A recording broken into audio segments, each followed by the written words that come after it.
October 7th, 2023. Hamas attacks Israel. Within hours, the conflict escalates into full-scale war.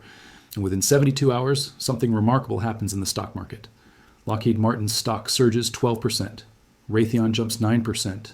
Northrop Grumman rises 11%. Defense stocks are exploding.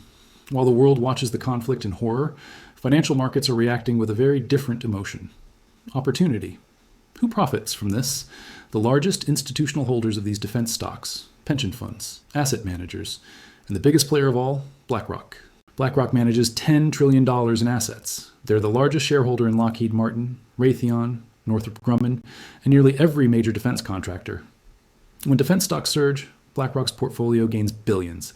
If you think this is coincidence, you're missing the pattern. This is a playbook. The same four-stage sequence that played out in Iraq, Afghanistan, Syria, and now Ukraine and Gaza. Here's how defense stocks consistently surge during every major conflict. Here's the pattern. And here's why it keeps repeating. The War Profit Playbook, Section 2, the Playbook Framework. This is what I call the War Profit Playbook. It's a four-stage pattern observable in financial markets during every major conflict since World War II. The pattern doesn't require anyone to start wars. It just requires positioning before conflicts and profiting during them. Here are the four stages. Stage 1, position before conflict. Major institutional investors increase holdings in defense stocks when geopolitical tensions rise.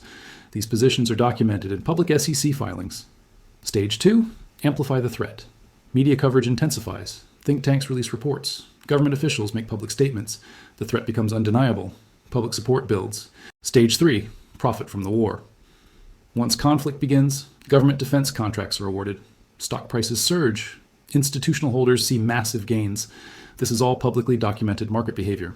Stage 4, secure the reconstruction. After active combat, reconstruction contracts are awarded. Infrastructure deals are signed. Long-term presence is established. Asset managers position for the rebuild phase. This isn't conspiracy. This is observable market behavior backed by public data, SEC filings, and contract records. Let me show you how this pattern played out in Iraq, then Afghanistan, and now in current conflicts. Iraq, the playbook in action. Section 3, the Iraq War Case Study. Stage 1, position before conflict, Thailand 1, 2002. After September 11th, 2001, defense stocks initially dropped due to market uncertainty. But institutional investors, including BlackRock, began accumulating defense sector positions throughout 2002. Public SEC filings from this period show increased institutional ownership of Lockheed Martin, Raytheon, and Northrop Grumman.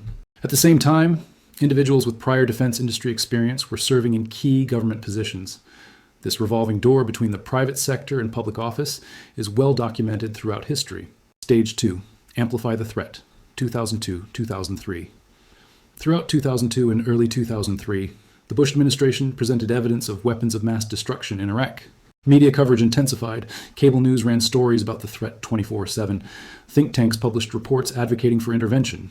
Public opinion shifted. By March 2003, polls showed majority support for military action. Stage 3, Profit from the War, 2003-2011. The United States invaded Iraq on March 20th, 2003. Defense contracts were immediately awarded. Lockheed Martin received contracts worth tens of billions. Raytheon supplied missile systems.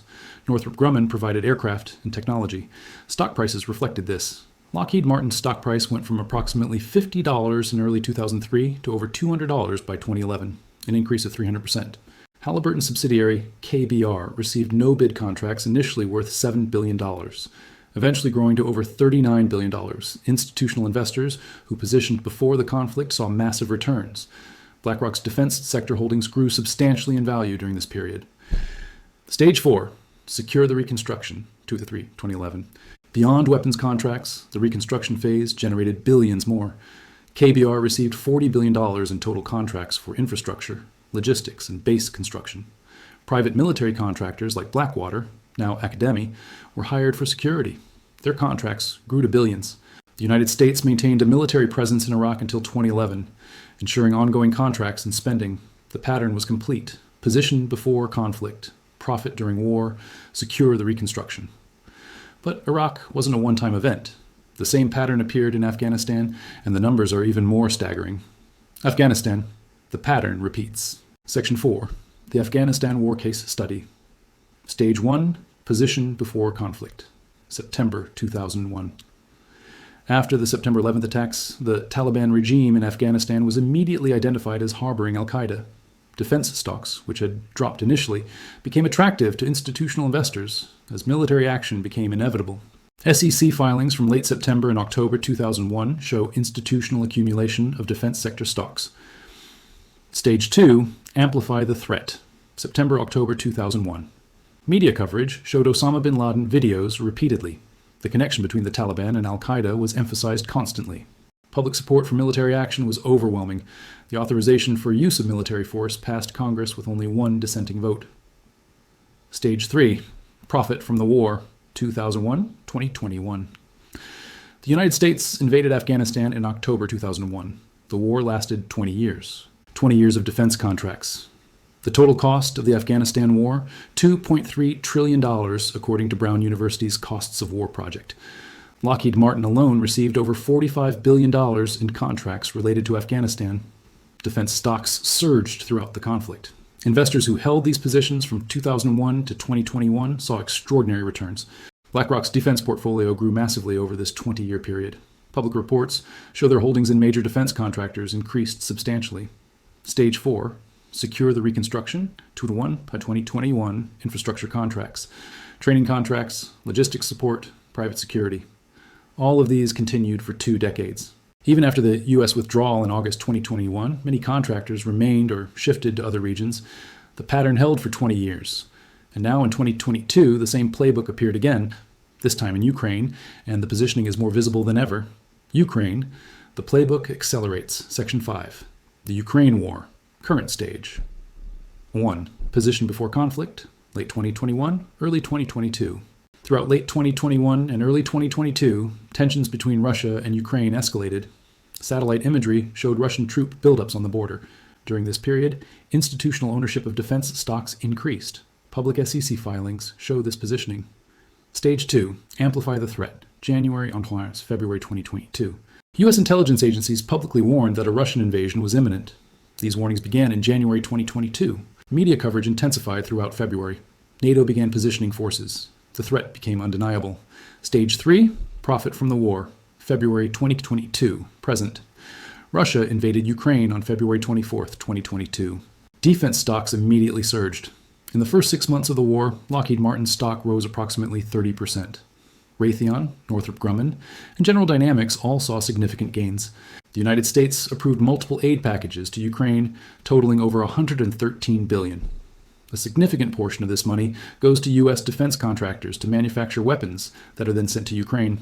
Javelin anti-tank missiles made by Lockheed Martin and Raytheon, Stinger missiles, artillery systems, HIMARS, rocket launchers, all purchased from American defense companies with taxpayer funds. Institutional investors holding these stocks saw their portfolios increase by billions. BlackRock's defense holdings gained substantial value during this period. Stage 4, Secure the Reconstruction, ongoing. In June 2022, just 4 months into the war, BlackRock signed an agreement with the Ukrainian government. The agreement states that BlackRock will advise Ukraine on how to structure and attract private investment for reconstruction projects. The estimated cost of Ukraine's reconstruction, $750 billion, according to World Bank assessments. BlackRock positioned itself to potentially profit from reconstruction contracts before the war even ended. This is documented in public press releases from both BlackRock and the Ukrainian government. The pattern held again: position, profit, secure reconstruction. And then, in October 2023, the pattern appeared once more, this time in Gaza. Gaza, the pattern continues. Section 6, the Gaza conflict, current October 7th, 2023. Hamas launches attacks against Israel. Over 1,200 people are killed. Israel declares war. Within 72 hours, defense stocks surge. Lockheed Martin up 12%, Raytheon up 9%, Northrop Grumman up 11%. Who are the largest institutional shareholders in these companies? BlackRock holds 8.1% of Lockheed Martin, 7.9% of Raytheon. Significant stakes in Northrop Grumman. These ownership percentages are public information from SEC filings. The Biden administration quickly approves emergency military aid to Israel, a $14 billion package. Where does this money go?